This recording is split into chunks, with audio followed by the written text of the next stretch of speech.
Hello and welcome back to Business Friday, where we discuss business and sales skills. My name is Nidhi Vadhera. I am a sales coach, author, business consultant, and in today's video, I am going to talk to you about how to deliver a powerful presentation. This is the 7th video of How to Sell Any Product or Service series. I hope you're watching these videos regularly, and if you haven't, please take out time to watch and catch up with us.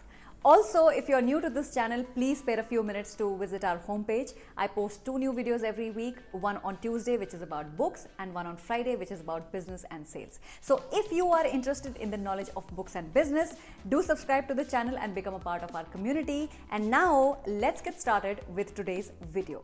Last week I discussed with you that when you meet your customers for the first time, ask open-ended questions and try to gather as much information as possible about their current situations and the problems they may be having with their existing vendor. Now at that stage, even if you have a ready solution for your customer's problem, please don't start giving it out. Don't say, oh, I have a solution to your problem.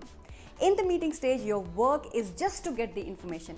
Please resist that temptation of, giving out the solution right then and there.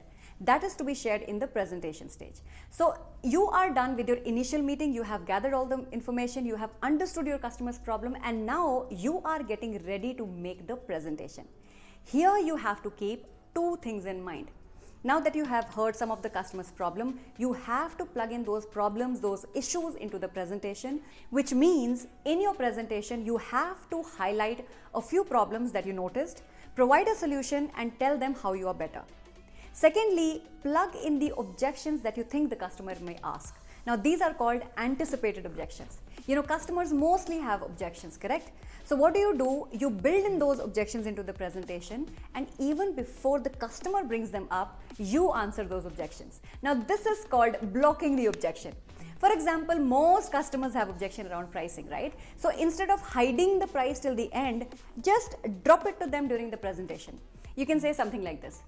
Our prices are higher than our competitors, and there's a reason for that. Let me explain you why. And then you get back to the presentation. So what I did is I raised the objection and I controlled it. See, if you wait for the customers to raise the objection, they may or they may not ask. And even if they ask, you may not be ready with the answer or you may sound defensive. But if you take the initiative of raising the objection during the presentation, the customer would think, wow, instead of hiding, this person brought up the objection. So you and your customer, you both remain in tune.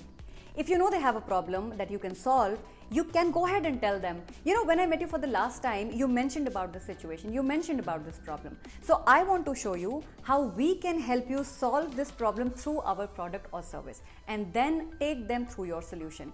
So use your customer information and the anticipated objection to create a winning presentation. That is how you can be super effective when you make a presentation to your customers. It is not only about fancy graphs and slides that you show.